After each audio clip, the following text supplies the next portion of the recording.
all tied up, and this first set is dead even. Unbelievable combination. Wow. Beautifully done. What a great spot.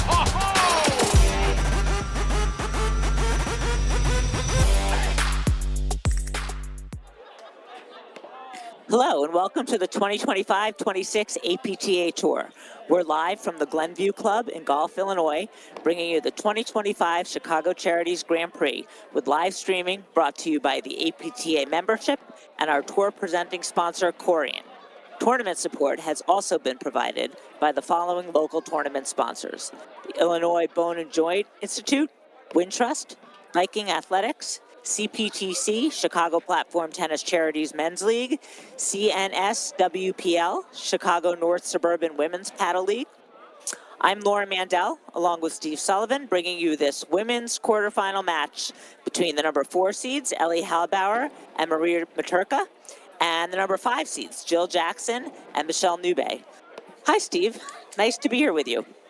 Lauren, excited for the first Grand Prix of the year. Chicago Charities is that sort of point in the fall where paddle really kicks in. So I'm super excited to be here for the women. It's been a long day of paddle. We have a great matchup. We can see the players on the screen. This profile information provided by court director. So yeah, Halbauer, Matrka, our number 4 seeds against the 5th seed, Jill Jackson and Michelle Ncube.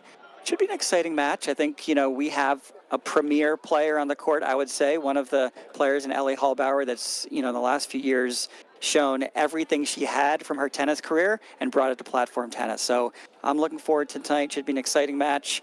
Looks like the players are just finishing their warm-up. We have Dave Najedlik in the chair tonight. So, yeah, you can see the crowd in the background in Glenview. So super excited, Lauren, to be here. Yeah, 3 of these players are from Ohio, and interestingly, Jill Jackson, who's playing with Michelle Ncube, who is from New Jersey, she has won 2 APTA titles, one with each of her opponents in this match. So they obviously all know each other quite well. Ncube and Jackson are a new team, so we'll see what they can do. And Michelle Ncube is serving, and here we go.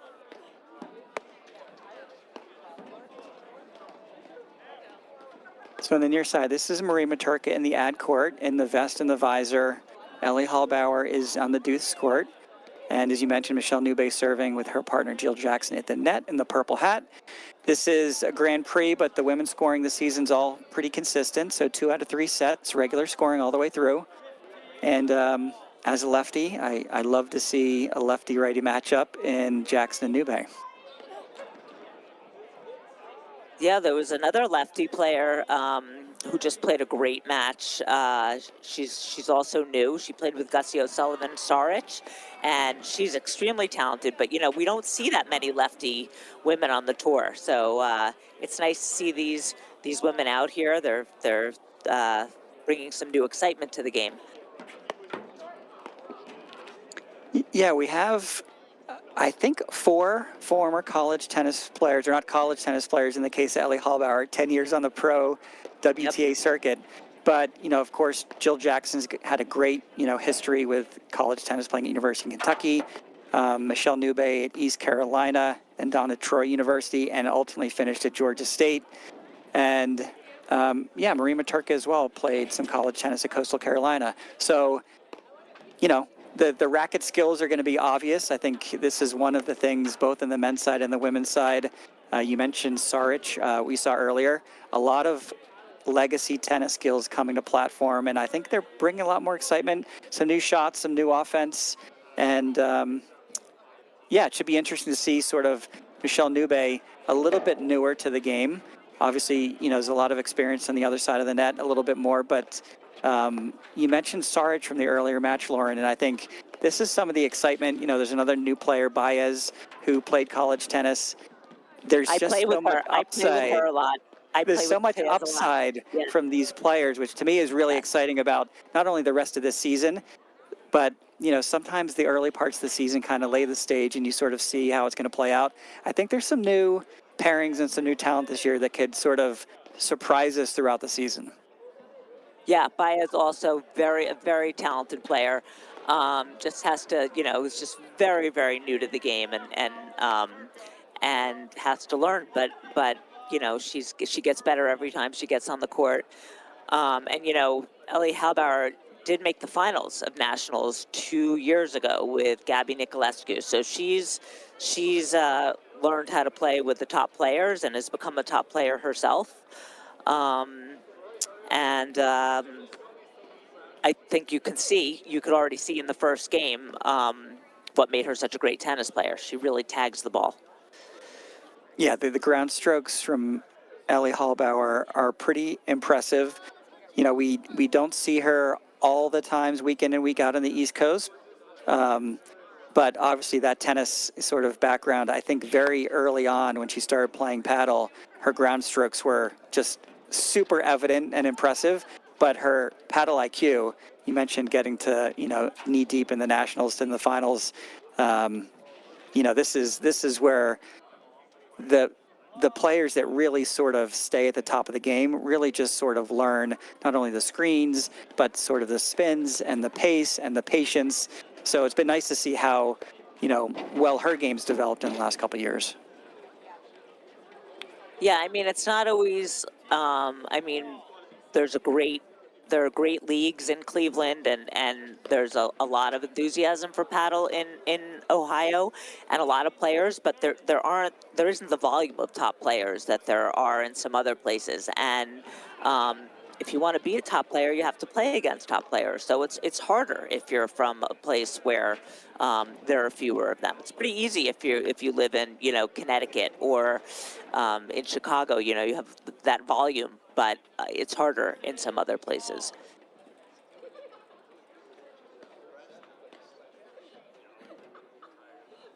So still early in the match. I think the players are feeling each other out. A few unforced errors on both sides of the net pretty early. But this is, we mentioned in the pregame, Lauren, when you and I were catching up. So this is a round of 64 draw. This is the first Grand Prix of the season. This is the quarterfinal match. This is the fourth match of the day for these players. It was a full 64 draw. So, we talked about their warm-up likely being pretty quick tonight. But they still have to figure each other out. And there's always a little bit of nerves when you get into the first couple of games. Maybe it's the first time you serve in a match. So it'll be interesting to see, how quickly one team sort of exerts themselves, and just a huge roller forehand by Ellie Halbauer, and sort of shows some dominance. And of course, first, game point for her in this game to take a 2-love lead. That's Ellie Halbauer on that far side serving.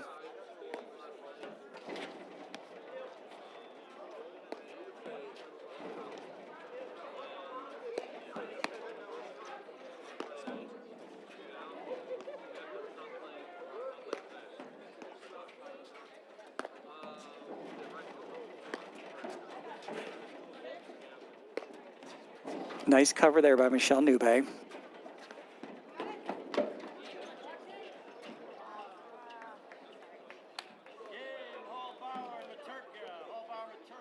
So you mentioned, Lauren, these two, Jill Jackson and Michelle Ncube, Jill from Ohio, from Cincinnati, and Michelle Ncube, a professional at the Essex Fells Club, born in Zimbabwe. You wonder how often they have played together, if much at all, or ever before this. And I haven't looked too much at the historical matchups, but that's also tricky when you don't have either in your league or the ability to play friendlies with somebody. Yep. We see a lot of density in the East Coast, in parts of the East Coast, but this may be sort of an early matchup for these two. Yeah, it's a credit to, the players from Cincinnati and Cleveland, and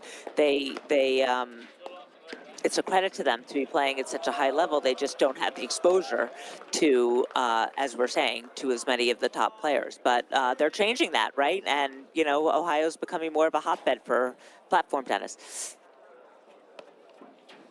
But it's always hard when you have a partner who's from, halfway across the country from you. So you see we have such a social game in platform tennis. You see the smiles and the laughs there. Jill Jackson, experienced player, very steady player, very sort of dependable, high paddle IQ, but, pretty basic, consistent serve. Ellie Halbauer hit probably one of the bigger forehands I've seen yet this season. and garnered a pretty big smile from both Ncube and Jackson watching that ball go through the middle. So let's see at 15-40 here if she can either find her backhand or give her a different look. Nope. Oh, but really good first volley and a really nice second volley by Jill Jackson.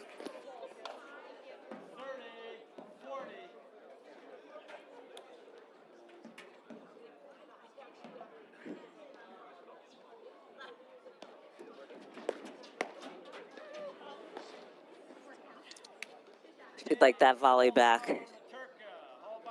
Yeah, the point before, she came in very patiently and just, we always used to get coached the, don't run through your volleys or don't move through your volleys. And she came through patiently against Halbauer, and then you could kind of see her a little bit still moving, and then just caught that ball a little bit behind her head, and of course, pushed it long.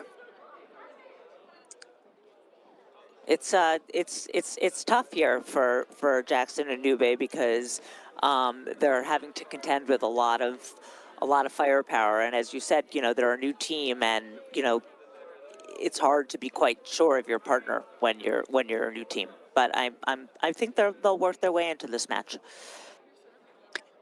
Yes, you can see some new statistics here. We're going to, throughout the season, bring different considerations of match statistics. Here's another set from Court Director. I try to give a little bit of a look of, points won and break points won and service holds won. I think as we go through the season and these sort of statistics take hold a little bit, it will give us some interesting new insights. So big thanks to the APTA and Court Director for giving us some new visibility, and of course, always showing live scores at courtdirector.com. Yeah, it's lots of fun to have all these new stats to examine. That's a great screen drive from Ncube.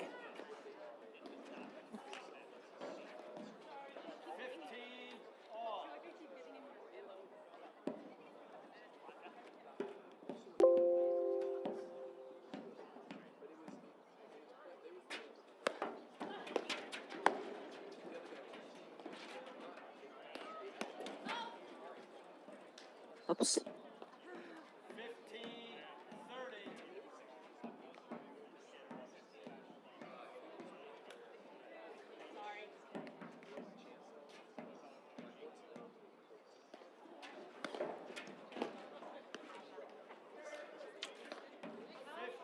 Couple of missed serves from Matrka in this first service game for her.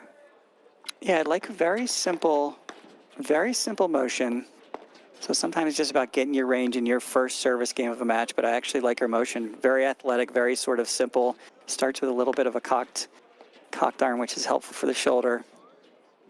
And I like the way she goes up after it. Yeah. And a couple wild overheads from Halbauer. Okay, well that Jackson and Ncube are appreciative of those gifts.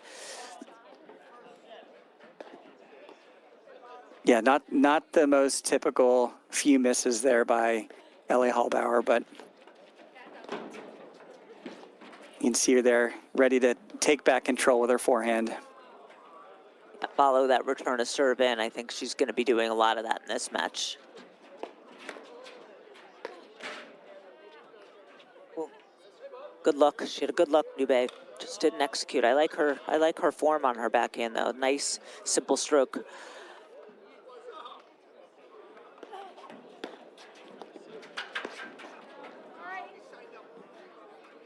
Nice job getting out of the way of that, swinging volley. Halbauer definitely trying to get her range early in this match. So it's interesting. I'm looking at some of the, the last 2 years of data in some of these matchups. So it looks like Halbauer and Matrka played together last year in the Cleveland Masters and won. And of course, won their first three matches today. So far this team, pretty interesting matchup. You mentioned Halbauer, with another partner in the Nationals last year, but so far Halbauer and Matrka are also undefeated in 2 tournaments. So quick start here, but now we have double game point with Michelle Ncube serving to try and get this a little bit closer. Yeah, be a lot closer. I mean, from 3-love to 3-2 in the blink of an eye. And there it is.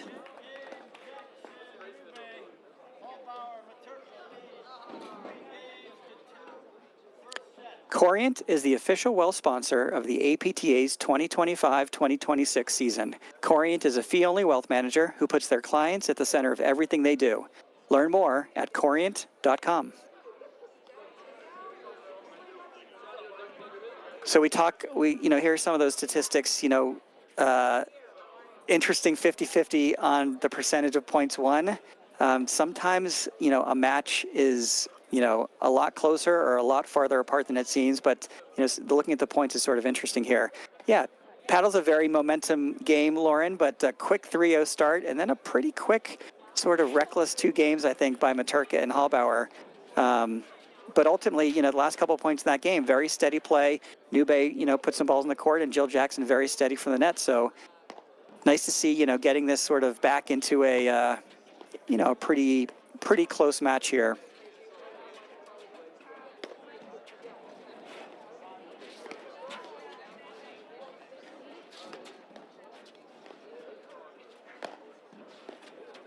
A really nice crowd developing behind the court, the Glenview Club. A forehand error from Matrka.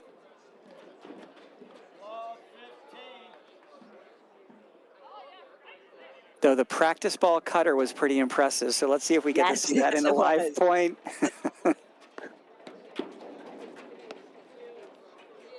You and I were watching in the pregame, Lauren, the Lopez-Page match against Sarich, who we were talking about earlier. And late in that match, Lopez hit an unbelievably clean cutter that looked almost as good as Matrka's. That was pretty nice. She and Page both have really good cutters. Really, really good.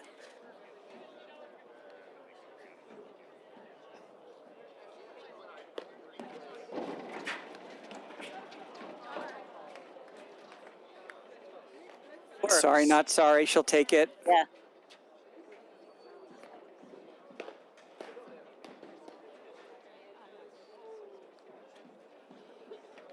I think that's Ellie Halbauer taking a deep breath maybe. These last few games have gone very quickly.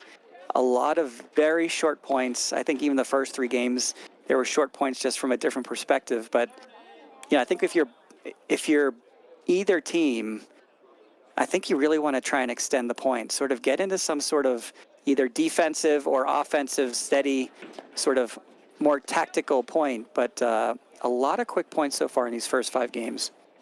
I think especially if you're Jackson and Ncube, you want to make the point. I don't think Halbauer is going to, I don't think that she wants those points to be long. Eventually, she's just going to,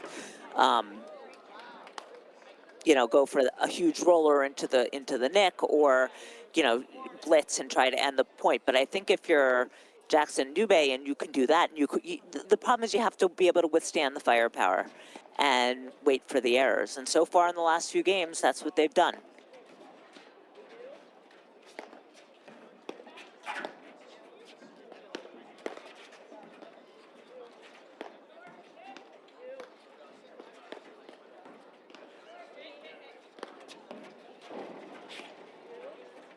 That's a dangerous overhead. Set up. Like the point, just got to find a way to get that over the net.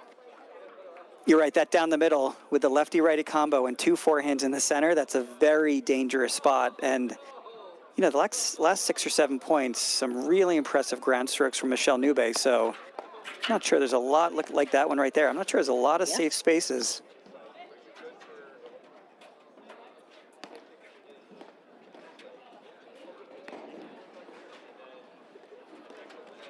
Good spot. Ooh.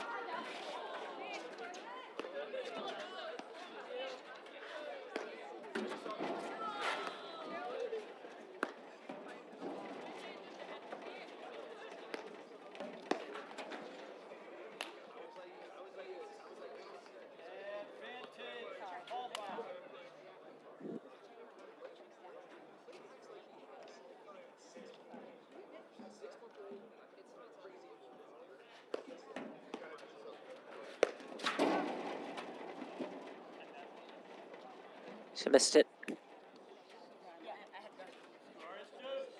The only one who definitely didn't see it was Michelle Ncube, but I think It came in at right, at ankle height. She did miss it.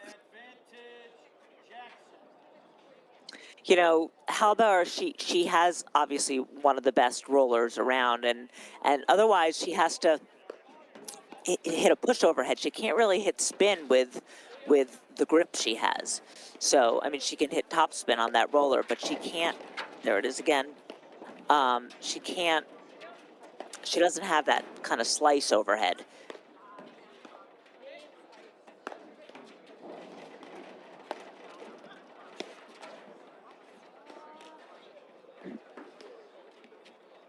It's interesting. I did notice, Lauren, a couple points before exactly what you were.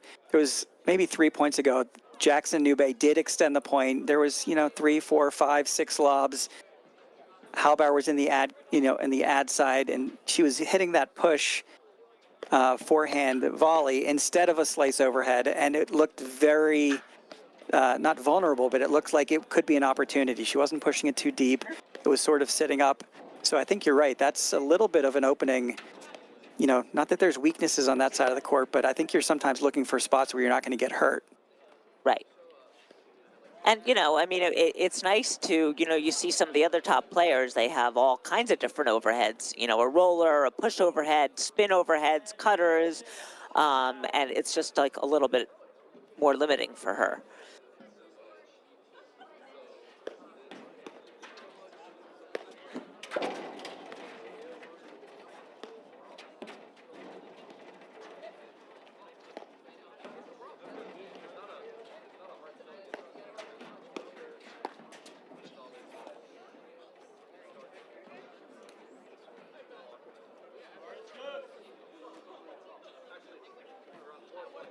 It's interesting. I think the pro tennis tours have experienced with on-court coaching, miking coaches, and it's sort of interesting to get in the head of a coach and sometimes what he would say to a player in the middle of the match.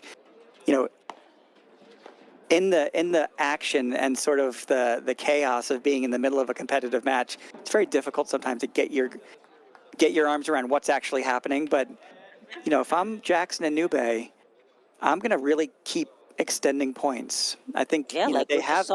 Yeah, I mean, just stay in the points. They still have made some errors, and obviously big weapons coming from Halbauer on the other side of the net. It's easier said than done just to sort of stay in the point. But I think this is a lot closer than maybe they feel it is at this point. Well, they're about to be tied up. Oh, that was out. Yep, just went a little bit long.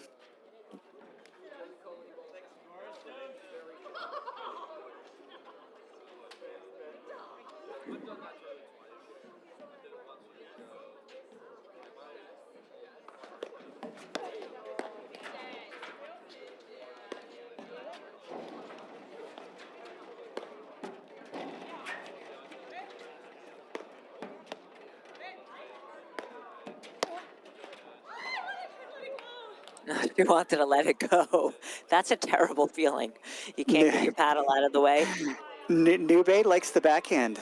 I mean, she's actually impressed me quite a bit at the beginning of this match, but she is very confident to go after that backhand off the deck, and sometimes it's a little bit high, and that was one where Halbauer, we've all done it. You put that paddle up and your brain says, I'm going to letting it go, and your paddle forgets to follow along with you.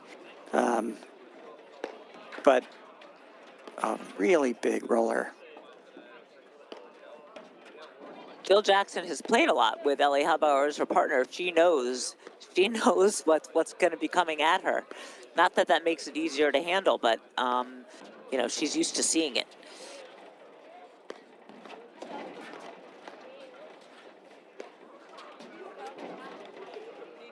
Good communication. Jackson and Ncube are, two forehands in the center. The last thing you want is to be competing for the same opportunities, but you can hear them. I got it. And you saw on that point, Jill Jackson was hitting really good deep lobs. And when you do that, I don't care how good your roller is on the other side of the net, that you can't hurt people with it. Whereas if you hit a short lob, run for the hills.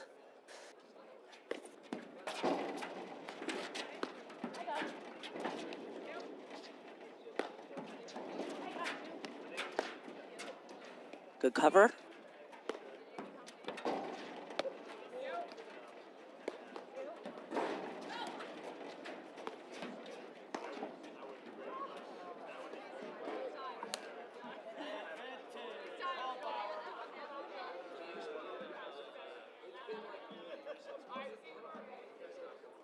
All right, game point for Ellie Halbauer serving. Jill Jackson in the near court, purple hat.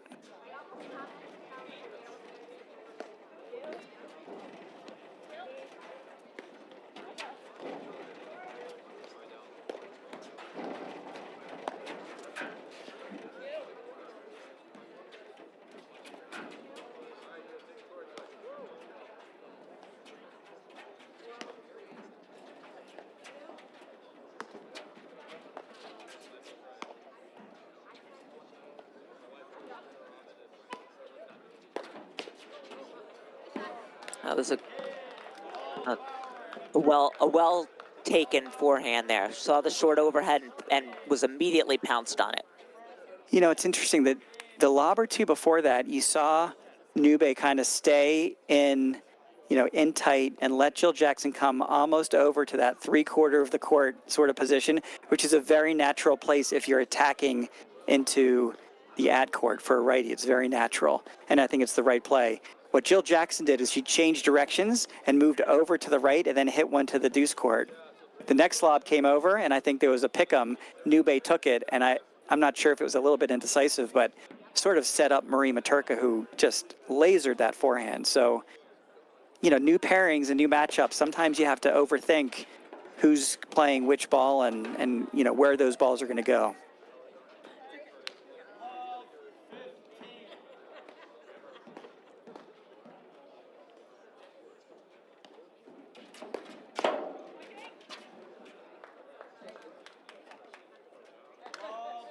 Yeah, Jackson and Ncube might have to think about playing eye or doing something a little bit different here because they're pouncing on the Jackson serve.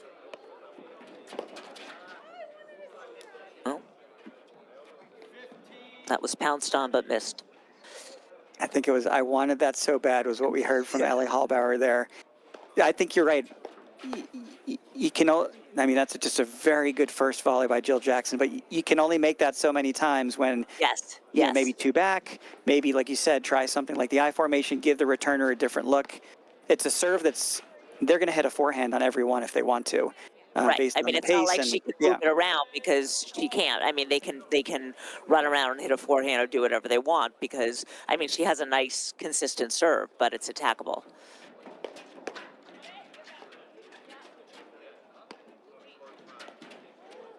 But that being said, it's game point, so maybe, I don't know what I'm talking about.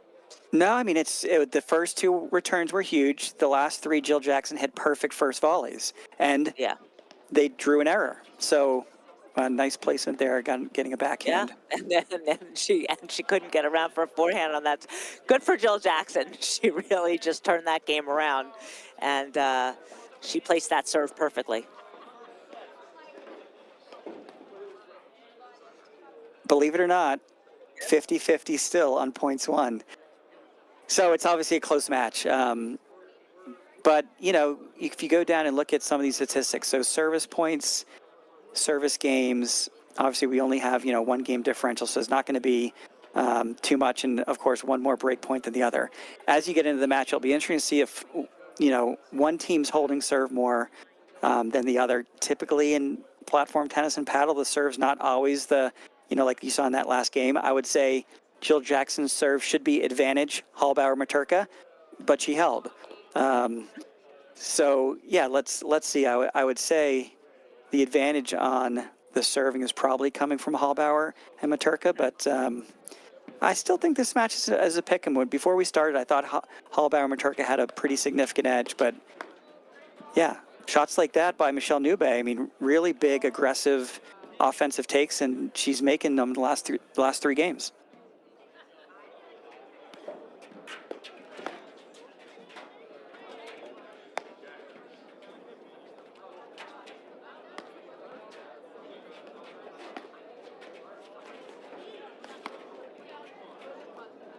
Really nice movement of that ball by Marie Matrka.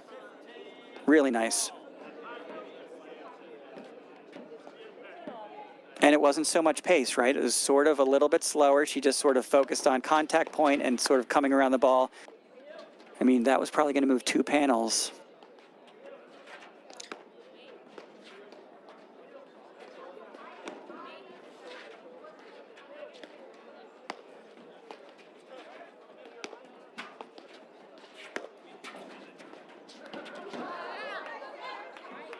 She was there.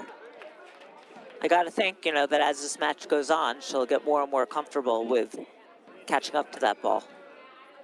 Yeah, it's a movement that's not so comfortable. She thankfully didn't have to, you know, fully pirouette, but you get turned around. That's the effectiveness of that really hard roller right at the opponent is, you know, first move, get out of the way. Second move is turn around and run to the net. And I think Michelle Ncube did a good job keeping her eye on that ball as she moved forward. She just couldn't quite get the paddle on it, but yeah, those are moves that just aren't so comfortable. So I think she's going to catch up to some of those.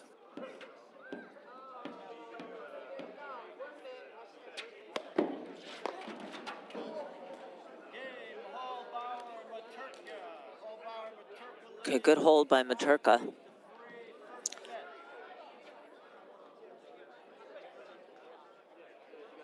And I like the conversation, right? We're up 5-3. Maybe they thought the first set would have gone a little bit simpler after a 3-love lead, but yeah, keep talking. This is a Grand Prix. I think every team that makes it to the quarterfinals is thinking about, you know, their opportunity. So it's one match at a time. This is, if you're Halbauer or Matrka, you may feel like on paper you should win this match, but at the end of the day, getting to the semifinals of a Grand Prix is a big deal. So take your time, think through. I'm not sure Ncube and Jill Jackson are done fighting in this first set, so. They're definitely not.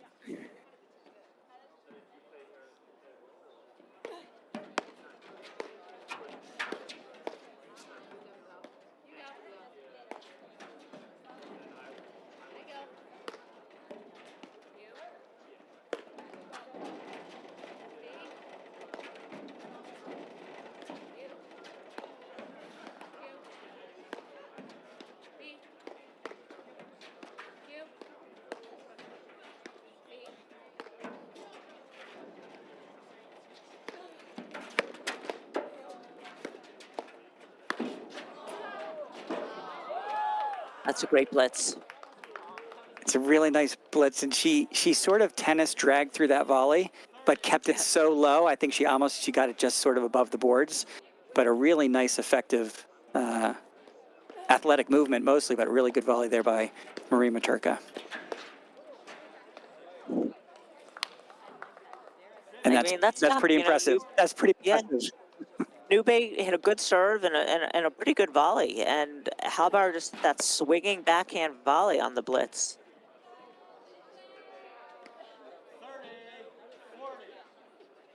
Yeah, her last couple ground strokes, her body's been very calm. Her footwork's been calm.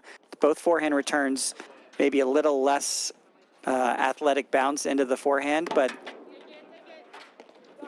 yeah, I think just made it on the edge of the line there. No, maybe it just called it out. I saw it actually, interestingly, I saw it first out, then I realized it must have caught the edge of the line because they kept playing. So that one's probably one of those pick'em calls, I think.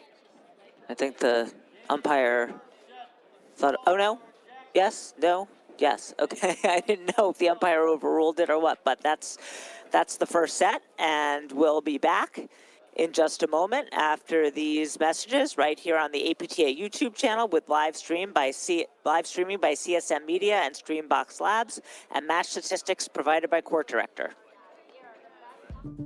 At Corient, wealth management begins and ends with you. We believe the more personal the solution, the more powerful the result. We treat your goals as our own. We never lose focus on the life you want to build. And our experienced advisors design custom-built strategies to help you get there. It's time for a wealth management experience as sophisticated as you are. It's time for Corient.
Welcome back to the APTA Tour. I'm Lauren Mandel here with Steve Sullivan at the Glenview Club in Golf, Illinois, with this women's quarterfinal match between Ellie Halbauer and Marie Matrka, and Jill Jackson and Michelle Ncube. And Halbauer and Matrka took the first set 6-3 in a very competitive set.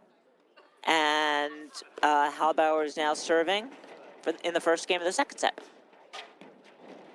Yeah, Lauren, interesting first set. You know, sometimes we talk about it's a tale of two sets or there's a little bit of momentum shift. We sort of saw it as well. Halbauer and Matrka went up to a quick 3-love lead.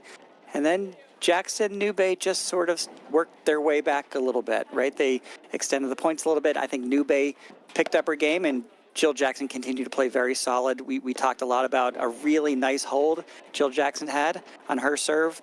You know, 6-3, I think you could look at a 6-3 set and say it's a little bit routine. I think this one feels a little bit closer, but the last couple games, you saw that big swinging volley, Lauren, you talked about in the first set. Ellie Halbauer has all of these tennis skills and racket skills and big weapons from the ground. And, you know, she's hit a lot of really big rollers that, you know, it's not always clear what to do about it. Well, you got to lob deep. That's what you got to do about it. Once you hit the short lob, it's too late. I mean, you have to get those lobs deep and really focus on that. Yeah, that's exactly right. You mentioned earlier, Lauren, that, you know, if you can get those lobs deeper, and Ellie, especially Ellie Halbauer, can move back at near a little bit behind the service line. She has that volley right there, a little bit of a push forehand.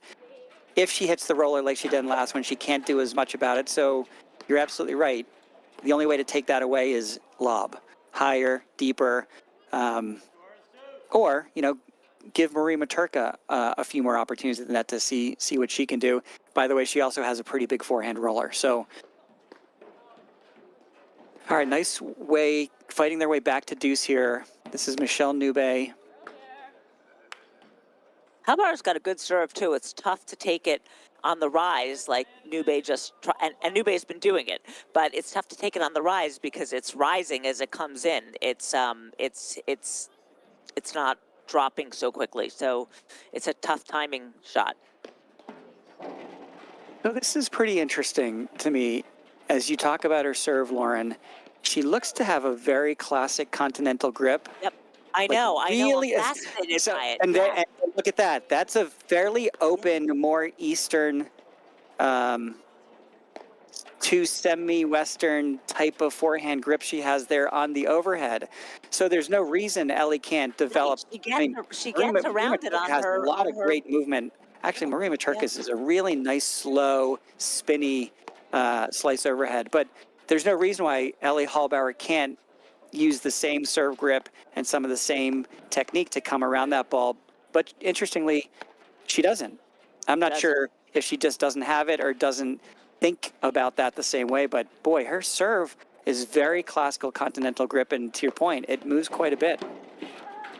That's a cannon. I know. I've been thinking about that the whole time. Yeah, that was a cannon of a forehand. I mean, and you can see the spin on her serve and the way it moves. And maybe she just doesn't feel comfortable doing it on the overhead, or she doesn't want to for whatever reason. But she can do it. Yeah, sometimes the challenge of doing it on the overhead, like your service motion is natural. You're going to have a rock, you're going to have a knee bend, you're going to kind of go up Statue of Liberty style and sort of go after the serve if you have all the right grips and techniques. She does. When you're moving at the net, you have to figure out the footwork and the knee bends and sort of loading your legs into that overhead and the shoulder turn. So obviously she could develop it, but it is a little bit more complicated and a little bit different. I do find it fascinating that her grip's a little different when she hits that sort of soft push volley.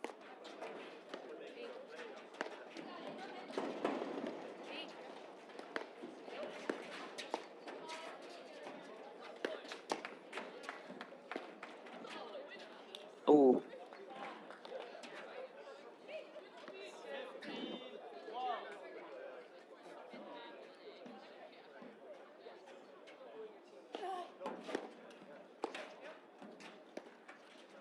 Ncube also has a very nice natural surface motion. Yeah, this is a court chock full of tennis experience, both at the college and professional level in the case of Ellie Halbauer. So, you know, we talked about some of the younger players. You mentioned Saric, who we watched in an earlier match. We talked about Daniela Baez a little bit. Michelle Ncube is another one of those younger players that you just sort of see potential and upside. And this is a game of experience and spins and speeds and strategy and paddle IQ we talk about that you sort of just need to, I think, two things. You need time and experience, but this weekend's sort of interesting because Jill Jackson's someone with a lot of experience. When I first started playing paddle, you know, what helped me was playing with somebody that was older and more experienced that could, you know, tell me where my first step was, when it should be towards the side screen or back, you know, to the back screen. Like, there's a lot of benefit from some mentorship, I find, in these young players coming into the game. I mean, my second partner, my first real partner was Jerry Vion, which was just huge for me because a PhD in platform tennis. Right? I mean, it was amazing. You just learn so much, and I think that's totally true what you're saying. It's just it's so helpful to get a veteran's take on things and to play with them and see their positioning and get their advice.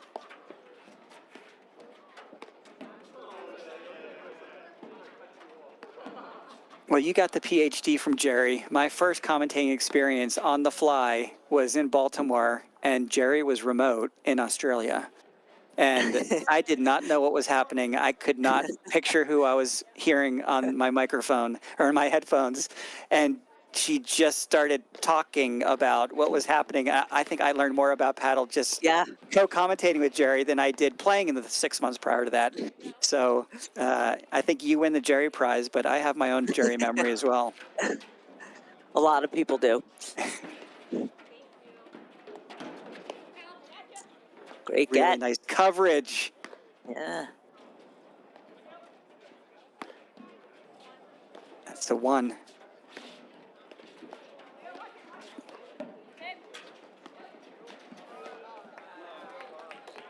Yeah, and I mean, it's like we said, I mean, there are a lot of flashy shots on this court, but Jill Jackson is just over there doing her thing and lobbing well and keeping the point going. And it may not be worthy of as many comments from us, but she's doing a great job.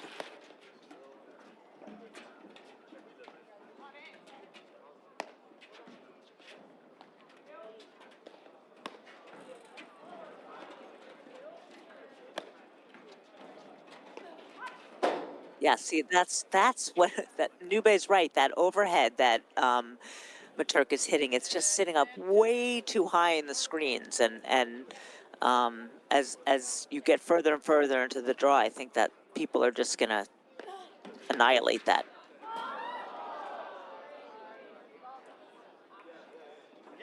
Did it hit her? It did. So, you know, some more statistics here. You can see on the point differential, Lauren, that, you know, obviously as well as we see on the scoreboard, Halbauer Matrka taking a little bit of a lead, 56% of the points. And as you go down, right, they're, you know, getting more break points and converting those break points, and that's a little bit of the difference. But I think you're right. So the winner of this match, this is a quarterfinal match in a Grand Prix. We come back tomorrow morning at 9 a.m. for the women's semifinals, and there's nowhere to hide, right? The winner of this gets Hanish and Zabori, our number 2 seed, next. And I think that's when there's just no opening to hit the looser shots or the shots that aren't placed right. You know, both Flora Hanish and Anna Maria Zabori, you know, are going to see these shots very quickly and be able to cover them and be able to hit it to the right spot. So, you know, this is good experience. This is a team I mentioned hasn't lost a match, winning the Cleveland Masters last year and then getting to this point today, Halbauer and Matrka. But, you know, if they keep coasting here and through this second set, they're going to have a little bit of a different look tomorrow.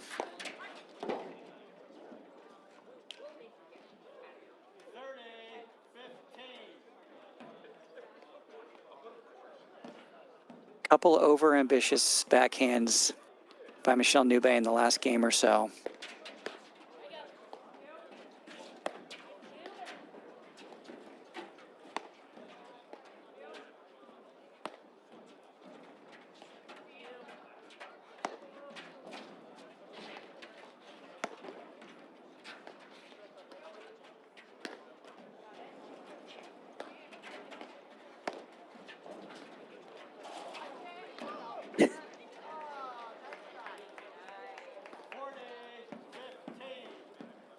So that one, you don't know if it's going to move with a lot of spin to the side screen, how far off the back screen it's going to come. So, you know, this shot we've seen so much more in the women's game in the last 2 seasons, this roller. It's just so dynamic. There's so many places and speeds and directions and spins you can do with that ball. And that one, you know, we mentioned early in the first set that we thought, you know, Nube was going to figure out how to cover that. Well, that one was a completely different ball to cover, right? It sort of acted differently, and she got turned a little bit differently, and the variety and the dynamic ability of someone like Halbauer to mix up that shot is it's really going to be tough for either Jackson or Nube to sort of get a hold of.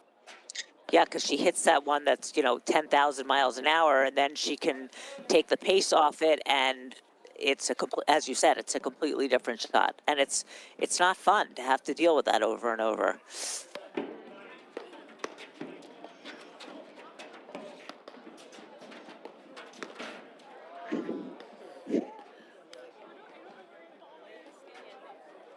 That's the shot Jill Jackson has that you just know you need to hit it until you realize that Ellie Halbauer has just stayed home, and you should have sent it up to the moon. But, you know, it's for both of them. Nube's got to see that as well and realize she's a little bit vulnerable in her position. There's another nice roller, this time from Matrka.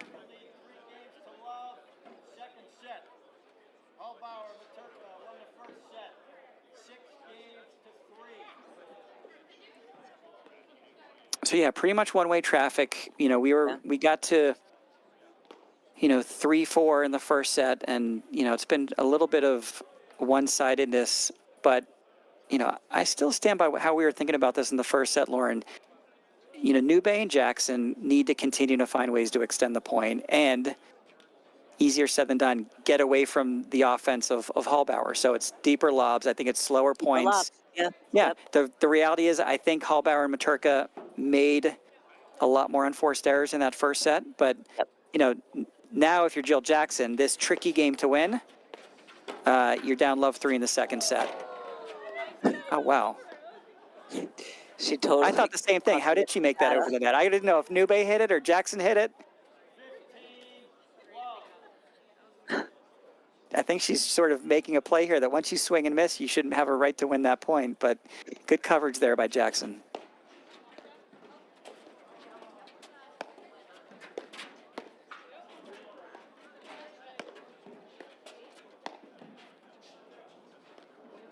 And if I'm just made it, yeah, just made it. That's a tight spot. If I'm Halbauer and Matrka, I'm trying to lob to the sides to get over these backhands, but to pull them wide and then go through the center.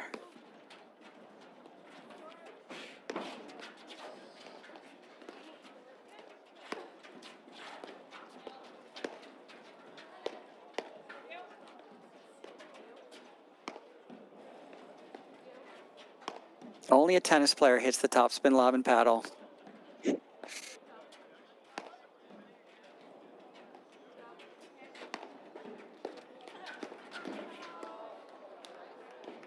Yeah, that was good the way Matrka, she looked for that next ball. She saw she moved in and she was able to take it early, and you don't have to hit it that hard when you do that. Yeah, Jill Jackson was probably closer to the baseline than the service line when Matrka started moving forward, so she was a little bit stuck from a positioning standpoint.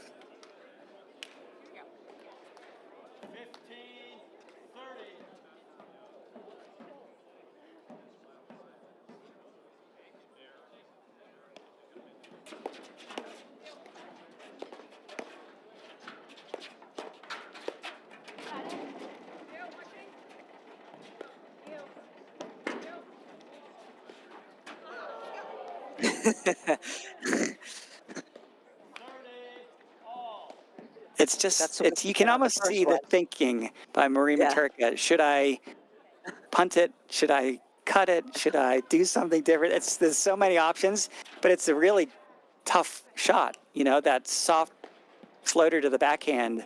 It's not natural of necessarily what to do unless you just, you know, the more creative you get, the trickier you make it for yourself.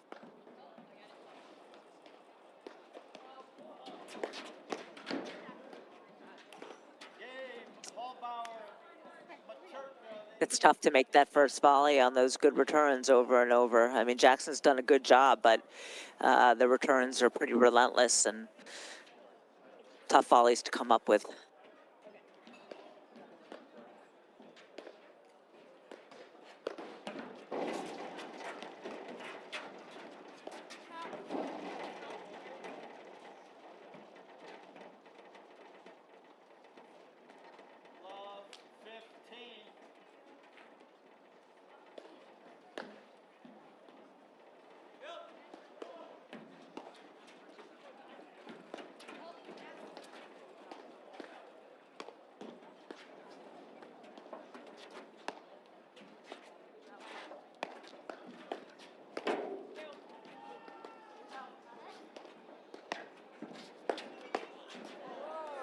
There's another one.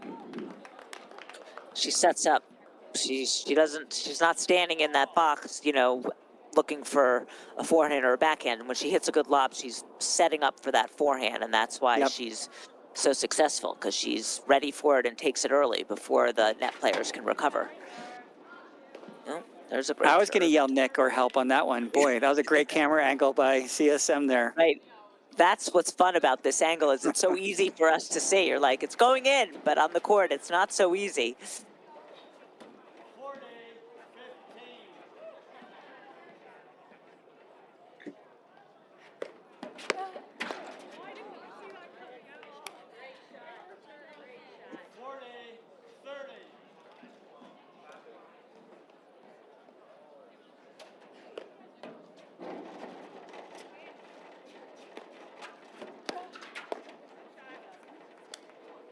A good backhand from Ncube.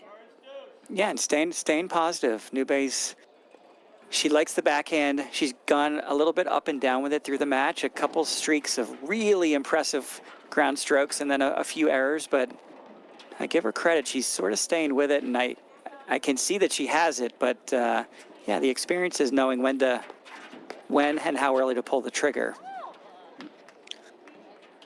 Elliot Halbauer knew to pull the trigger there. Yeah, really nice aggressive movement as well. Just sort of seeing the opportunities and moving forward, moving behind the ball. You see the other person, that ball dipping to their feet, just capitalizing and closing on the net. So nice job there by Elliot Halbauer.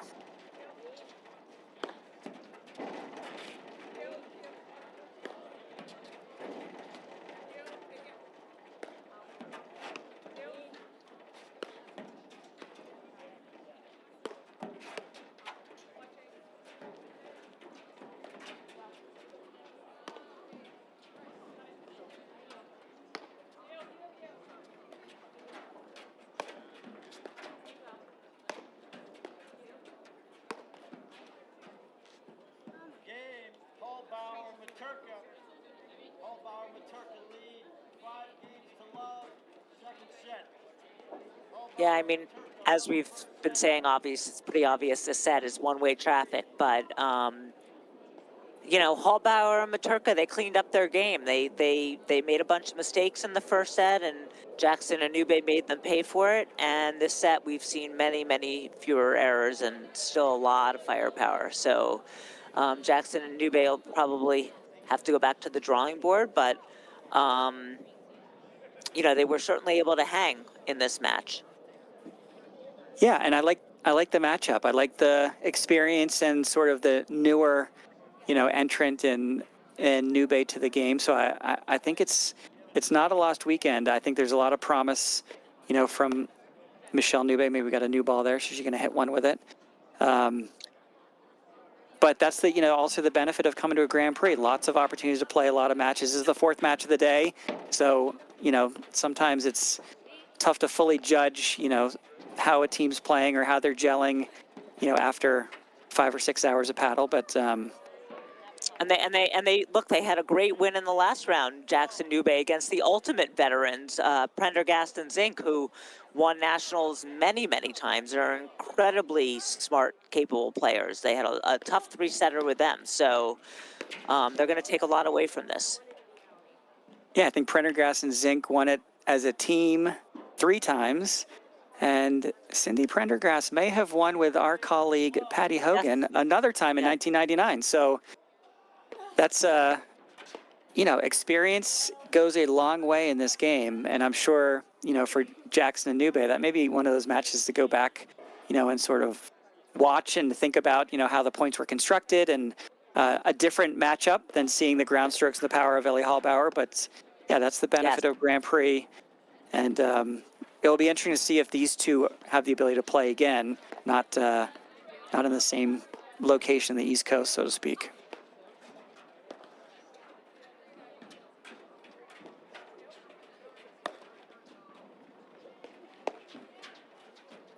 Yeah, that's the right thing to do with that high ball.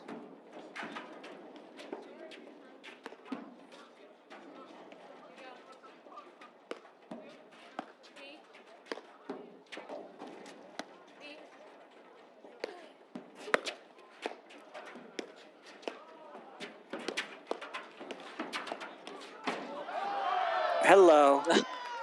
Hello, goodbye, good night, Ellie Halbauer. What? Just, I don't know, each one of those shots is a little bit better than the one before. I thought she was going to get a little bit of away from herself, but yeah, I've never, set those low volleys. She just kind of put it over the net, and Yeah, she's got some quick hands up there.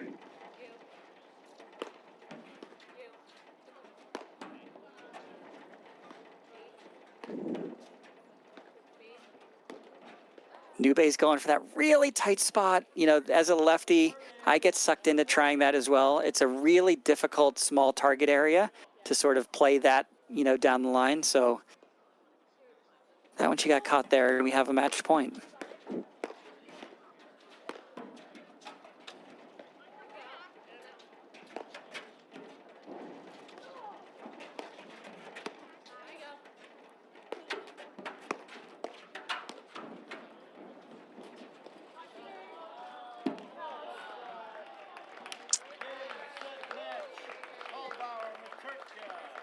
Impressive. Yeah, it was a pretty dominating performance in the end from Halbauer and Matrka.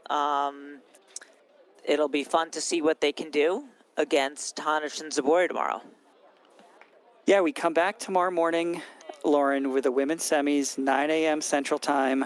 You mentioned this matchup. We have Hanish and Zabori, who's going to take on this team, and then the top of the draw, number 1 seeds Lopez and Page against Morgan Sakura, number 3 seed. So we have the women's semis and finals, and then the men start, their Grand Prix adventure tomorrow as well. All right, well, a pleasure, Steve, and that's a wrap from this women's quarterfinal, and we will see you all tomorrow morning. See ya. At Corient, wealth management begins and ends with you. We believe the more personal the solution, the more powerful the result. We treat your goals as our own. We never lose focus on the life you want to build. And our experienced advisors design custom-built strategies to help you get there. It's time for a wealth management experience as sophisticated as you are. It's time for Corient.